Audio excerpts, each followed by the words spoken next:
Hello student, good morning. कल हमने William black की पांचवी पोयम द ह्यूमन एब्स्ट्रैक्ट, ये जो विलियम ब्लैक की पोयम है, इसके 2 स्टेंजा पढ़े थे। आज हम तीसरे स्टेंजा की तरफ जा रहे हैं।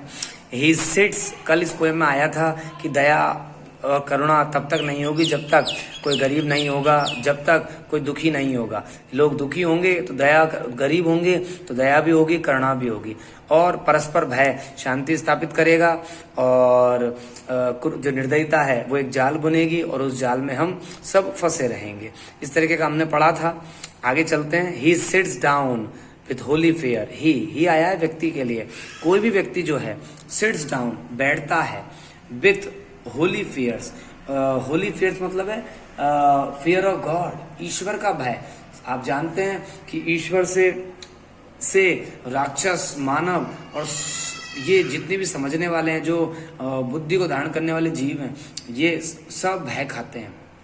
मनुष्य ईश्वर से डरता है, भय खाता है, इसीलिए पवित्र मार्ग पर बना रहता है। और जो लोग ऐसा नहीं रखते हैं, जो भय नहीं रखते हैं ईश्वर से, वो दुराचार को धारण कर लेते हैं।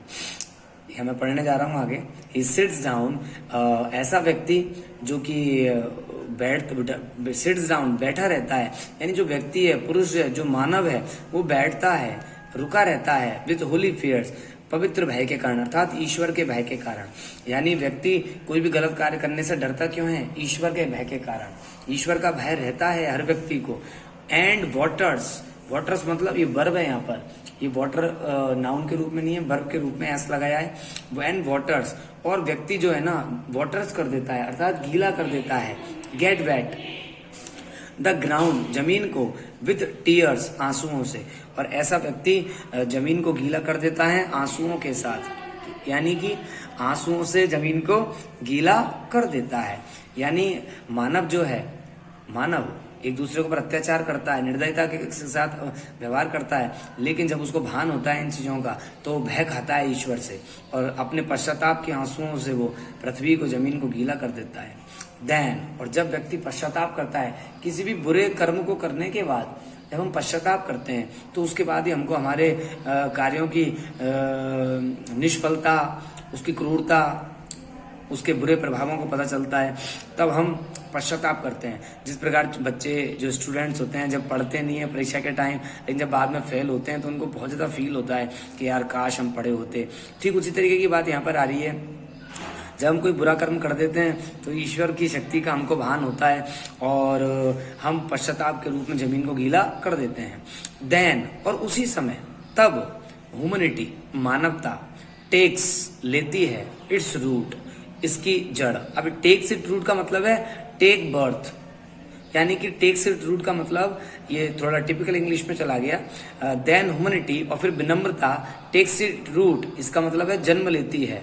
अंडरनीथ, अंडरनीथ मतलब है बिलो, यानी नीचे, हिज फुट, उसके पैरों के। और जब व्यक्ति को इन चीजों का भान होता है तो उसके पैरों के नीचे एक विनम्रता जन्म लेती है, एक विनम्रता उत्पन्न हो जाती है उसके पैरों के नीचे, अर्थात उसके अंदर विनम्रता का भाव जागृत होता है, और व्यक्ति विनम्र हो जाता है। यानी इन 4 लाइन में बताया गया है कि मानव जो है सिट्स डाउन, बैठ जाता है। जब बुरा कर्म करने के बाद व्यक्ति बैठता है विथ होली फेयर, तो वो डरता है, पवित्र, अर्थात पवित्र भय, अर्थात ईश्वर से डरता है, उसको ईश्वर का भय महसूस होता है। एंड वाटर्स, और ऐसा व्यक्ति वाटर्स कर देता है, जब उसे पश्चाताप होता है अपने कर्मों के ऊपर, तो वो भिगो देता है द ग्राउंड, जमीन को, विथ टीयर्स, आंसुओं से, अर्थात उसके पश्चाताप के आंसू निकलकर बहने लगते हैं। देन, तब ह्यूमनिटी टेक्स, तब मानवता जो है टेक्स इट्स रूट, वो पैदा होती है, जन्म लेती है। अंडरनीथ हिज फुट, उसके पैरों के नीचे, अर्थात व्यक्ति के पैरों के नीचे से मानवता का जन्म होता है, अर्थात व्यक्ति कमजोर पड़ जाता है, उसके बुरे विचार समाप्त होने लगते हैं, और तब उसके अंदर विनम्रता आ जाती है। अर्थात कुछ बुरा करने के बाद जब उसके अंदर भाव जागृत होता है, तब विनम्रता के भाव जागृत होते हैं। आगे चलते हैं अपन। सून, शीघ्र ही, और जैसे उसके अंदर विनम्रता जागृत होती है, सून, शीघ्र ही, स्प्रेड्स, फैल जाता है, हट जाता है। द डिस्मल, जो डिस्मल, निराशामय, जो दुख भरी, शेड है, छाया है। और जब व्यक्ति अपने किए हुए कर्मों का पश्चाताप करता है, उन पर दुखी होता है, उनके ऊपर दुख व्यक्त करता है, तब शीघ्र ही फैल जाती है, बिखर जाती है जो घटा छाई हुई है दुखी बादलों की, दुख में जो उसके ऊपर छाया छाई हुई है, और मिस्ट्री रहस्य की, वो सब दुख दर्द उसके दूर हो जाते हैं। ओवर हिज हेड, उसके सिर के ऊपर से, उसके सिर के ऊपर से वो सब कुछ हट जाता है। यानी उसके मस्तिष्क पर जो दुख के बादल छाए हुए थे वो हट जाते हैं, वो दूर हो जाते हैं। आगे चलते हैं।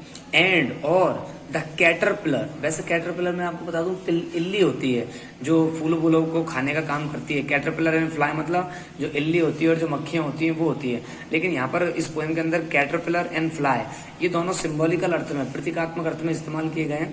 कैटरपिलर एंड फ्लाई का मतलब इस पोएम के अंदर है कॉन्स्पायरेसी एंड रिवेंज, अर्थात षड्यंत्र और प्रतिशोध, गुस्सा, क्रोध, रिवेंज, बदला, इस अर्थ में इस्तेमाल किए गए हैं। कैटरपिलर एंड फ्लाई का अर्थ यहाँ पर है षड्यंत्र और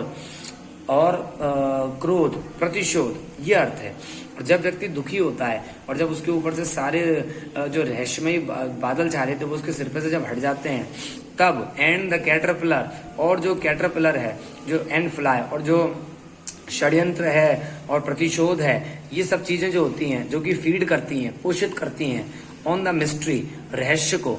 यानी षड्यंत्र जो रहस्य है, जो कारण है इन बुरे कर्मों को लागू करने का या छा जाने का, यानी कि जब पूरी की पूरी रहस्यता खत्म हो जाती है, उनको पोषित कर देने वाले ये षड्यंत्र वगैरह जो होते हैं समाप्त हो जाते हैं उस समय, तब आगे देखते हैं, दोबारा देखते हैं इसको एक बार। सून स्प्रेड द डिस्मल शेड, और शीघ्र ही जब ऐसा होता है, कैसा होता है भाई, जब उसको ज्ञान होता है तो उसके सिर पर से, और मिस्ट्री ओवर हिज हेड, उसके सिर पर से सारा का सारा रहस्य के जो बादल हैं वो हट जाते हैं। And the caterpillar and fly feed on the mystery, और जो षड्यंत्र और जो प्रतिशोध है जो कि पोषित करते हैं मिस्ट्री को। आप जानते हैं रहस्य या जो मति भ्रम है वो हमेशा षड्यंत्र के कारण, बदले की भावना के कारण, दुर्विचारों के कारण, क्रूरता के कारण, अत्याचार की भावना के कारण, हीन भावना के कारण, प्रतिशोध की भावना के कारण हमारे अंदर डेवलप हो जाता है। इन सब भावनाओं को जब समाप्त कर दिया जाता है तब सब कुछ अच्छा हो जाता है। एंड आगे चलते हैं। And it bears the fruit of deceit, और ये जो मिस्ट्री होती है, इट आया है मिस्ट्री के लिए, ये जो रहस्य होता है जो हमारा कहीं गलत चीजों से निर्मित होता है, ये धारण करता है, बेयर्स धारण करता है द फ्रूट, फल को, ऑफ डिसीट, डिसीट मतलब धोखा, चीटिंग होती है, ready and sweet to eat, जो कि बहुत ही बेकार होता है, एंड स्वीट और मधुर, टू ईट खाने में, स्वीट आप समझते हैं मीठा, यानी कि जो धोखा होता है, धोखा देखिए कितना अच्छा यूज किया है उसने, ready and sweet to eat, ये बड़ा क्रोधित कर देने वाला होता है और मधुर होता है। यानी कि जब हम किसी से धोखा खाते हैं तो हम रेडी हो जाते हैं, प्रतिशोध की भावना से बढ़ जाते हैं, एंड स्वीट, और ये हमको अच्छा बिल्कुल नहीं लगता है, इसको हम खा तो जाते हैं लेकिन ये अच्छा नहीं लगता हमको। एंड और द रेवन, और जो रेवन वैसे कौवे को बोलते हैं, जंगली कौवे को, लेकिन यहाँ पर and the raven his nest has made, और जो पक्षी होते हैं जो बना चुके हैं उनके घोंसलों को, इन इट्स थिकेस्ट शेड, वो बहुत थिकेस्ट मतलब गहरी, शेड छाया में, उसको बहुत गहरी छाया में निर्मित कर चुके हैं। यहाँ तक अपन ने पढ़ा है, कल अपन यहाँ से इसको दोबारा रिपीट करेंगे एंड से लेके, क्योंकि इसका एक स्टेंज और बचा हुआ है, ये अपन कल पढ़ेंगे। यहाँ तक आप स्टडी करें। Okay, thanks for the day, have a nice night and colourful dreams.